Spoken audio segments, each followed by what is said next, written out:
2 महीने पहले पहलगाम में हुए आतंकी हमले ने सबको हिला कर रख दिया, लेकिन अब राष्ट्रीय जांच एजेंसी ने जो खुलासा किया है वो और भी ज्यादा चौंकाने वाला है। जम्मू कश्मीर पुलिस ने हमले के 2 दिन बाद 3 आतंकियों के स्केच जारी किए थे, जिनमें 2 पाकिस्तानी और एक स्थानीय कश्मीरी का नाम था। लेकिन अब एनआईए कह रही है कि वो स्केच तो गलत थे। जिन आतंकियों की तलाश में 2 महीने से जद्दोजहद की जा रही है वो हमलावर थे ही नहीं। असली हमलावर तीनों पाकिस्तानी हैं और इनमें से एक का नाम सुलेमान शाह बताया जा रहा है, जो पहले भी आतंकी वारदातों में शामिल रहा है।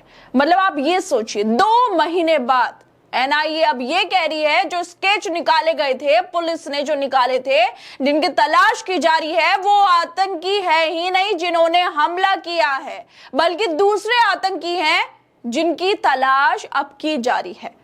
एनआईए ने अब इस मामले में 2 स्थानीय कश्मीरियों परवेज अहमद जोथर और बशीर अहमद जोथर को गिरफ्तार किया है, जिन पर आतंकियों को पनाह देने का आरोप है। जांच में पता चला कि 20 अप्रैल की रात को तीनों आतंकी इनके घर आए, खाना मांगा, कुछ पैसे देकर धमकी दी कि मुंह बंद रखो। दोनों ने न सिर्फ खाना दिया उन आतंकियों को, बल्कि हिल पार्क में एक मौसमी झोपड़ी में इन आतंकियों को ठहराया और दूसरी मदद भी की। एनआईए के प्रवक्ता ने बताया कि पूछताछ में इन दोनों ने हमलावरों की पहचान की और साफ कहा कि तीनों पाकिस्तानी थे जो लश्कर तैयबा से जुड़े हैं। अब सवाल ये है, 2 महीने तक गलत स्केच के पीछे भागते रहे और असली आतंकी आराम से घूम रहे थे। और सबसे बड़ी बात तो यह है कि इन सब बातों का खुलासा द इंडियन एक्सप्रेस की रिपोर्ट में किया गया है। द इंडियन एक्सप्रेस की रिपोर्ट के मुताबिक सुलेमान शाह का नाम इस मामले में सबसे ज्यादा चर्चा में है। यह वही शख्स है जिसने पिछले साल 20 अक्टूबर को श्रीनगर सोनमर्ग हाईवे पर जेड मोर टनल बनाने वाली कंपनी के 7 कर्मचारियों की हत्या की थी। उसके साथ ही जुनैद रमजान भट्ट तो 4 दिसंबर को जम्मू कश्मीर पुलिस के साथ मुठभेड़ में मारा गया था, लेकिन उसके फोन से मिली एक तस्वीर ने सारी कहानी उलट पलट कर दी। उन तस्वीरों में जुनैद के साथ 3 बाकी आतंकी थे और यही तस्वीर पहलगाम हमले के बाद वायरल हुई थी। इनके स्केच वायरल हुए थे। पुलिस ने उसी के आधार पर स्केच बनाए जो अब गलत साबित हुए। अब एनआईए ने जुनैद के फोन से मिली दूसरी तस्वीरें गिरफ्तार लोगों और गवाहों को दिखाई, जिन्होंने पुष्टि की कि यही लोग हमले से पहले वहां थे। तीनों पाकिस्तानी नागरिक है, जिनमें जेड मोर आतंकी हमले का आरोपी सुलेमान शाह भी शामिल है। एनआईए अब पुराने मामलों को भी खंगाल रही है और बैलिस्टिक रिपोर्ट्स का मिलान कर रही है ताकि इन हमलावरों के खिलाफ मजबूत मामला बनाया जा सके।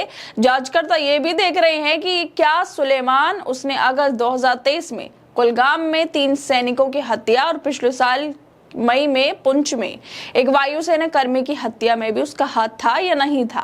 बैलिस्टिक रिपोर्ट्स का मिलान करके एजेंसी मजबूत सबूत जुटाने की कोशिश कर रही है।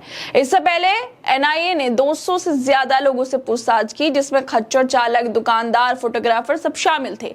पता चला कि परवेज का एक खच्चर चालक से जान पहचान थी और उसकी पत्नी ने आपस में आतंकियों के आने की बात भी की थी। 2 महीने तक गलत स्केच और गलत नामों के पीछे दौड़ने वाली पुलिस और एजेंसियों के इस चूक पर सवाल उठना लाजमी है। अगर शुरुआत में ही सही दिशा में जांच हुई होती तो शायद आतंकियों तक जल्दी पहुंचा जा सकता था। परवेज और बशीर को गैर कानूनी गतिविधि रोकथाम अधिनियम की धारा 19 के तहत गिरफ्तार किया गया है, लेकिन असली सवाल यह है, क्या इन आतंकियों को पकड़ने में अब और देरी होगी? एनआईए की जांच अब सही रास्ते पे है, लेकिन ये देरी कश्मीर की सुरक्षा के लिए बड़ा सबक है। आखिर कब तक गलत स्केच और गलत फहमियों के पीछे भागते रहेंगे? पहले पहलगाम हमला हो गया, सरकार की नाकामी सामने आई कि यह हमला कैसे हो गया, कैसे आतंकी घुसाए, कैसे जहां पर इतने सारे टूरिस्ट थे वहां पर एक भी सुरक्षा कर्मी नहीं था, क्यों किसी को पता ही नहीं चल पाया। फिर सवाल उठे कि 2 महीने बीत गए, आतंकी पकड़े क्यों नहीं गए? और अब एनआईए ने जो खुलासा किया है वो हैरान करने वाला नहीं है, अफसोस करने वाला है। सरकार पर सवाल उठाता है कि इतना बड़ा हमला हो गया, सरकार की ये नाकामी है। और सबसे बड़ी नाकामी ये है कि 2 महीने से गलत लोगों के स्केच हाथों में पकड़कर उन्हें ढूंढा जा रहा है। इस पूरे मामले ने कश्मीर में सुरक्षा व्यवस्था की पोल खोल दी है। 2 महीने तक गलत स्केच के सहारे आतंकियों की तलाश और अब जाकर असली हमलावरों को सुराग, ये सब बताता है कि शुरुआती जांच में कितनी बड़ी चूक हुई है। अब एनआईए पुराने मामलों को खंगाल रही है, लेकिन शुरुआती गलतियों ने जांच को काफी पीछे धकेल दिया है।